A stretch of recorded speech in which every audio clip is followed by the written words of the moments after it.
Welcome to one click information YouTube channel. ఇది వచ్చేసి మనం అలీనా ఫార్మ్స్ ఉన్న కీసరా దగ్గర. ఇది తాయర్ భాయ్ తో ఒకసారి మాట్లాడదాం అలీనా ఫార్మ్స్ గురించి మనం. నమస్కారం తాయర్ భాయ్. నమస్తే. ఈరోజు క్వశ్చన్ ఏంటంటే, మీకు మీ జర్నీ స్టార్ట్అప్ ఏ సంవత్సరంలో స్టార్ట్ చేశారు, అసలు మీ ఫీల్డ్ లో రావడానికి కారణం ఏంది, మీ ప్రొఫెషన్ ఏంది ముందు? ఇప్పుడు నేను ఇది ఫామ్ స్టార్ట్ చేసి 2014 ఎండింగ్, అంటే 15 అనుకోండి. 15 టైంలో ఈ ఫామ్ అనేది స్టార్ట్ చేశాను. జస్ట్ నేను ఆ టైంలో నాది 2013లో బీటెక్ అయిపోయింది. జాబ్ చేస్తూ ఏదైనా బిజినెస్ పెట్టాలని చెప్పే ఉద్దేశంతోనే ఈ బిజినెస్లో రావడం జరిగింది. స్టార్టింగ్లో మనకి ఏం తెలియదు కాబట్టి మనం ఫీమేల్స్ తెచ్చుకున్నాము. వేరే ఫామ్లో ఉంటే ఫామ్ నుంచి తీసుకొచ్చి మనం ఈ ఫీల్డ్ అనేది స్టార్ట్ చేయడం జరిగింది. స్టార్టింగ్ ఒక 6 months వరకు మనం ఏ ఇబ్బంది కలగలేదండి. ఎందుకంటే బ్రీడింగ్ ఫీమేల్స్ తెచ్చాము, బయట మేపే జగ ఉంది, గడ్డి ఉంది, అంతా ఉంది కాబట్టి మంచిగా నడిచింది. ఆ తర్వాత బకెట్లో కొన్ని పిల్లలు తెచ్చుకున్నాము. తెలవాక 200 పిల్లలు మిగిలిపోయినాయి. ఆ తర్వాత మిగిలినందుకు ఈ జీవాలని తీసేసాం. ఆడగూర్లు ఏవైతే ఉన్నాయో మన దగ్గర అవి తీసేసి పిల్లలు పెట్టుకుందామని రాంగ్ డిసిజన్ తీసుకున్నాం. అప్పుడు ఏమైంది అంటే, ఏదైతే మన గొర్రెలు ఉన్నాయో మంచి గొర్రెలు తీసేసినాం. కొంచెం టైం తీసుకొని మనము అవగాహన తెచ్చుకొని మళ్ళా ఈ మార్కెటింగ్ అనేది చేసేది ఉండే. కాబట్టి అలా గొర్రెలు వెళ్ళిపోయినాయి. మిగిలిన పిల్లలు వచ్చేసి మనకు ఒక 2 నెలలు పెంచినాము. ఒకసారి ఒక స్టేజ్కి వస్తే మనకు పిల్లలు పెరగవు కాబట్టి 30-35 kgs తర్వాత ఎప్పుడైతే మనకు బకరీ అయిపోతుందో, వర్షాలు ఉంటాయి, సీజన్ ఉండదు, తీసుకునే వాళ్ళు ఉండరు. అది ఆ విధంగానే జీవాలు పెరగవు. వర్షాకాలంలో రోగాలు వచ్చి వస్తుంటాయి కాబట్టి అలా చాలా ఒక 2 నెలలు పెట్టి మళ్ళా మొత్తం తీసేసి మళ్ళా నెక్స్ట్ మనం చిన్న పిల్లలు తెచ్చుకొని స్టార్ట్ చేద్దాం అని చెప్పి మళ్ళీ అవి తీసేసి మళ్ళీ ఫామ్ ఖాళీ అయింది. మళ్ళీ 400 పిల్లలు తీసుకొచ్చాము. ఆ తర్వాత 170 పిల్లలు చనిపోయినాయి. చనిపోయింది. చనిపోయిన తర్వాత ఎందుకు అలా అవుతుందని చెప్పి మనం షెడ్ లో ఉండి ఏదైతే 400 పిల్లలు 170 పిల్లలు చనిపోయినాయి. కాకపోతే మిగతా 230 అనేది కాపాడుకున్నాం. ఆ కాపాడుకున్న పిల్లలు మళ్ళీ బక్రీద్ వరకు పెంచి సేల్ చేసినాం. ఆ టైంలో చాలా మంది రకరకాలుగా చెప్పారు. స్టార్టింగ్ కాబట్టి మనకి తెలియక మనమే చేయలేకపోతున్నాం, నువ్వు ఎలా చేస్తావు, రైతులు ఉన్నా సరే, మా ఇంటి వాళ్ళు ఉన్నా సరే, ఇంటి వాళ్ళు కూడా చాలా ఇబ్బంది పెట్టారు. అరే కొత్తగా పెళ్ళి అయింది, మనం జాబ్ అంతా ఇచ్చిపెట్టి నువ్వు గొర్రెలు మేపుతున్నావు, మేము ఏం చెప్పుకొని తిరగాలి, అది ఇది ఈగో ఇష్యూస్ కూడా వచ్చాయి. అయింది. అవన్నీ పక్కన తీసే మనం ఏదైతే ఉందో దీని మీదనే తీద్దాము, లాస్ అయింది మొత్తం అని చెప్పి దీని మీదనే అవగాహన తెచ్చుకొని మళ్ళీ ఆడగొర్రెలు తెచ్చుకొని ఆ పిల్లలు చనిపోతే ఎందుకు చనిపోతున్నాయి మనం ఎలివేటెడ్ షెడ్లు వేసుకొని మెయింటెనెన్స్ అనేది తగ్గించుకొని లేబర్లతో ఒక 3 years పడింది అనుకోండి. అవి 3 years లో నేను చాలా లాస్ అయినా. ఆ టైంలోనే 20 లక్షల దాకా లాస్ అయినా. 20 లక్షల పైన. ఆ పిల్లలు ఎందుకు చనిపోయినాయి మరి? ఆ కారణం రోగం వచ్చి మనకు తెలియదు కాబట్టి మనం చిన్న పిల్లలు తెచ్చుకున్నాం. 4 నెలలు పిల్లలు తెచ్చుకోవాలి, అవి 2 నెలలు 3 నెలలు పిల్లలు తెచ్చుకున్నాం. ఆ విధంగా చాలా పిల్లలు చనిపోవడానికి కారణమైంది. ఆ తర్వాత సంత నుంచి కూడా తీసుకొచ్చిన తర్వాత ఆ డిసీజ్ అనేది కంపల్సరీ వస్తుంది అన్నమాట. ఒక ఫ్లాక్ లో లేకుండా ఒక ఫ్లాక్ రావడానికి కారణం ఉంటది సంతల్లో తీసుకుంటే. ఇప్పుడు డైరెక్ట్ మనం ఫార్మర్స్ ఉన్నారు, డైరెక్ట్ గా వాళ్ళ దగ్గరే తీసుకొని వాళ్ళ దగ్గరే సాది మనం పెంచడం జరుగుతుంది. ఎవరైనా కావాలంటే కూడా పిల్లలు లైవ్ వెయిట్ లో ఇవ్వడం జరుగుతుంది అన్నమాట. పిల్లలు కావాలన్నా, గొర్రెలు కావాలన్నా ఈ ఫార్మింగ్ లో రావాలంటే మీకు స్టార్టింగ్ నుంచి ఎండింగ్ వరకు మనం హెల్ప్ చేస్తామండి. మీరు జస్ట్ చేసేది ఒక్కటే మార్కెటింగ్ చేసుకోవాలి. మీరు మార్కెటింగ్ చేసుకోగలిగితే దీంట్లో సక్సెస్ నేను చూపిస్తాను. అంతవరకు మనం సపోర్ట్ అయితే ఇవ్వడం జరుగుతుంది. ఆ తర్వాత నుంచి మన దగ్గర సెట్ అయిన తర్వాత ఎప్పుడు ఒక 500 అనిమల్స్ అయితే మన ఫామ్ లో ఉంటాయి. ఒక 300+ ఆడగొర్రెలు ఉంటాయి. ఒక 150-200 మగ పిల్లలు ఉంటాయి. నార్మల్ టైంలో, సీజన్ టైంలో అవే 1000 జీవాలు ఉంటాయి. ఎప్పుడైతే బక్రీద్ టైం ఉంటుందో 3 నెలలు 4 నెలలు ముందు 1000 జీవాల దాకా మన షెడ్ లో ఉండడం జరుగుతుంది. ఆ తర్వాత ఎవ్రీ బక్రీద్ మనం దగ్గర 1500 జీవాల దాకా మనం సేల్ చేస్తాం అన్నమాట. ఆ విధంగా అయితే మన ఫామ్ సెట్ అయింది. ఈ విధంగానే ఎవరైతే కొత్త ఫీల్డ్ లో వస్తున్నారో వాళ్ళు అవగాహన తెచ్చుకొని మన ఈ ఫార్మింగ్ అనేది చేయాలని చెప్పి ఈ ట్రైనింగ్ సెక్షన్స్ కూడా మనం కండక్ట్ అనేది చేస్తున్నాము. ఎవ్రీ మంత్ ట్రైనింగ్ కూడా ఉంటుంది. ఈ నెల వచ్చేసి మనకు జూలై అయిపోయింది కాబట్టి ఆగస్ట్ 3rd అనేది ఫస్ట్ సండే ట్రైనింగ్ సెషన్ అయితే ఉంది. మార్నింగ్ 9:30 to 5 వరకు ఉంటుంది. నామినల్ ఛార్జెస్ ఉంటాయి. ఎవ్రీ మంత్ మనకు 30 to 40 మెంబర్స్ ఎవరైతే ట్రైనింగ్ వస్తారో వాళ్ళు ట్రైనింగ్ తీసుకోవడం జరుగుతుంది. వాళ్ళకు అవగాహన ఇవ్వడం జరుగుతుంది. కాబట్టి ఎవరైతే కొత్తగా ఫామ్ పెట్టాలనుకున్న వాళ్ళు అనుకుంటున్నారో వాళ్ళు కూడా వచ్చి ట్రైనింగ్ తీసుకొని స్టార్ట్ చేస్తే మంచిదండి. ఈ ట్రైనింగ్ సెషన్లో అన్ని విధాలుగా మీకు చెప్పడం జరుగుతుంది. ఇన్వెస్ట్మెంట్ నుంచి ల్యాండ్ ఎంత కావాలి, ఆ తర్వాత మనకు ఇన్వెస్ట్మెంట్ ఎంత అవుతుంది, క్యాపిటల్ ఎంత పెట్టుకోవాలి, ఎప్పుడు మనకు ఇన్వెస్ట్మెంట్ అనేది తిరిగి వస్తుంది, ఇవన్నీ రకాలుగా చెప్పడం జరుగుతుంది. ఫార్మింగ్ అంటే ఓన్లీ పొటేల్ పిల్లలు తీసుకొచ్చి పెంచడం కాదు, మనం బ్రీడింగ్ కూడా చేసుకోవాలి. దాంట్లోనే ఏ విధంగా చేయాలి, ఎలాంటి ల్యాండ్ ఉంటే చేసుకోవాలి బ్రీడింగ్, మేకలు పెట్టుకుంటే ఎలాంటి ల్యాండ్ కావాలి మనకు, ఈ విధంగా అన్ని రకాలుగా మనం చెప్పడం జరుగుతుంది. కాబట్టి మీరు తెలుసుకొని ఫార్మింగ్ అయితే స్టార్ట్ చేయండి. ఆ తర్వాత నా జర్నీలో ఇప్పుడు వరకు 11 years అయింది. నేను చూస్తూనే ఉంటాను అనమాట. కొత్త వాళ్ళు ఎవరైతే నాలెడ్జ్ లేకుండా పెడతారో చాలా మంది ఒక 1 year 2 year పెట్టి తీయడం జరుగుతుంది.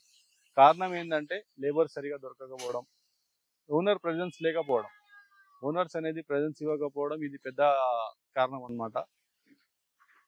ఇవన్నీ ఉంటాయి కాబట్టి మన ఫామ్లో చెప్పడం జరుగుతుంది. ఆ తర్వాత నేర్చుకొని మీరు కూడా ఫామ్ అనేది కొద్దిగా చిన్న దాంతో స్టార్ట్ చేయండి. మీకు అవగాహన వచ్చిన తర్వాత పెద్దగా వెళ్తే చాలా బాగుంటుంది. తాహిర్ భాయ్, ఒక 2-3 క్వశ్చన్స్ అడుగుతాను నేను. అడగండి. Simple logic, okay, straight forward.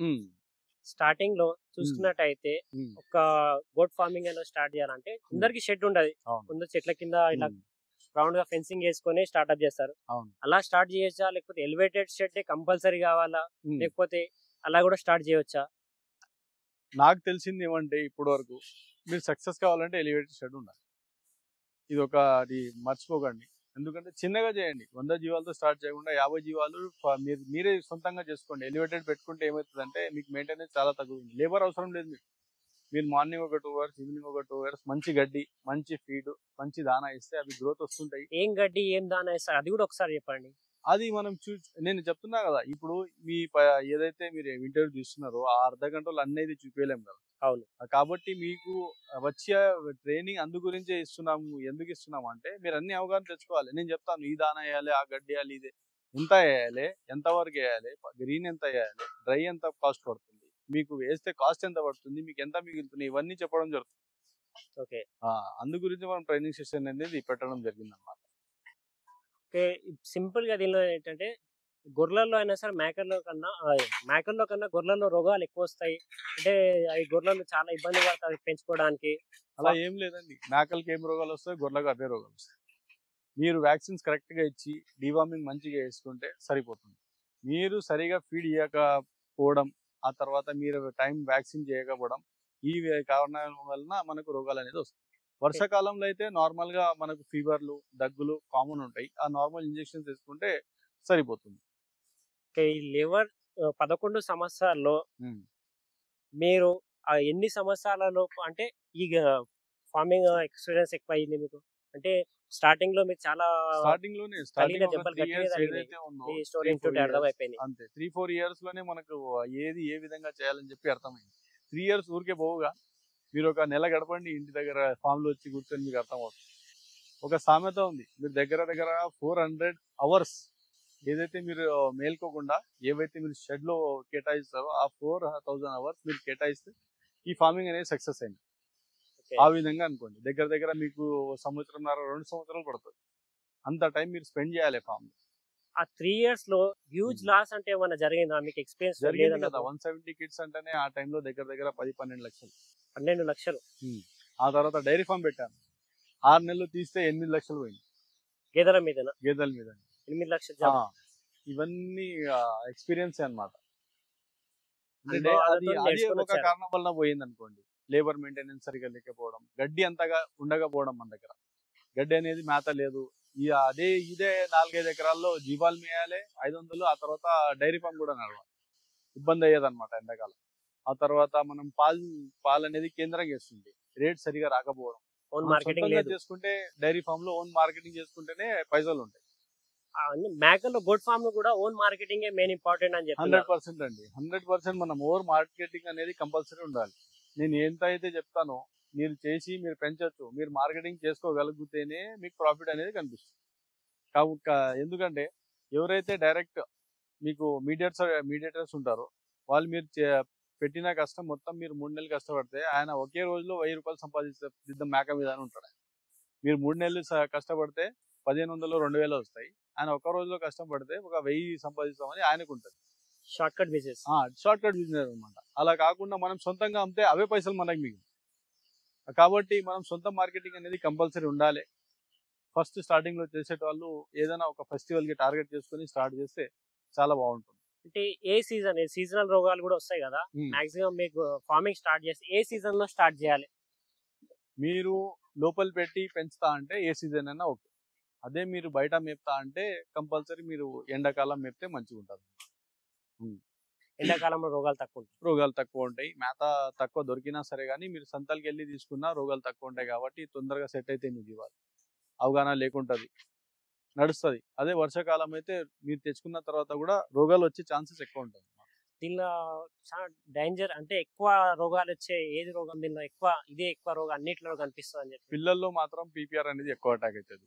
అదే పెద్ద గొర్రెలు అయితే రోగాలు వచ్చేది తక్కువ, వస్తే కూడా బ్లూ టంగ్, ఆ తర్వాత ఎఫ్ఎండి కుంటూరు రోగం, ఇవి ఎక్కువగా వస్తాయి అన్నమాట పెద్ద వాటిలో. చిన్న వాటిలో బ్లూ టంగ్ వస్తుంది, ఆ తర్వాత అన్ని రోగాలు వస్తాయి. వీటిలో పీపీఆర్ వస్తుంది, ఎఫ్ఎండి వస్తుంది. బయట మేపకుంటే ఒక 90% మనం రోగాలతో బయటపడవచ్చు. ఒకటే రోగం ఎక్కువగా మనకు అటాక్ అవుతుంది పిల్లలు, అది పీపీఆర్ అన్నమాట. దాంతో మనం కాపాడుకుంటే సరిపోతుంది. ఇంకోటి బ్లూ టంగ్ వస్తుంది, బ్లూ టంగ్ వ్యాక్సిన్ వేసుకుంటే సరిపోతుంది వర్షాకాలం. దీనిలో మీరు చెప్పే మాటలు చూస్తే వ్యాక్సినేషన్ కంపల్సరీ వ్యాక్సినేషన్ ఉండాలి, డివార్మింగ్ ఉండాలి, liver tonic time to time ఇవ్వాలి, ఏదైనా డెఫిషియన్సీ ఉంటే కాల్షియం ఇవ్వాలి, ఇవన్నీ చూసుకోవాలి. ఓకే, మీ అడ్రస్ చెప్పండి, ఎవరైనా ట్రైనింగ్ రావాల్సిన వాళ్ళు వస్తారు? ఇప్పుడు మన అడ్రస్ వచ్చేసి హైదరాబాద్ దగ్గర కీసరా దాయరా విలేజ్ లో మన ఫామ్ అయితే ఉంది. 11 years నుంచి మనం ఇక్కడే చేస్తున్నాము.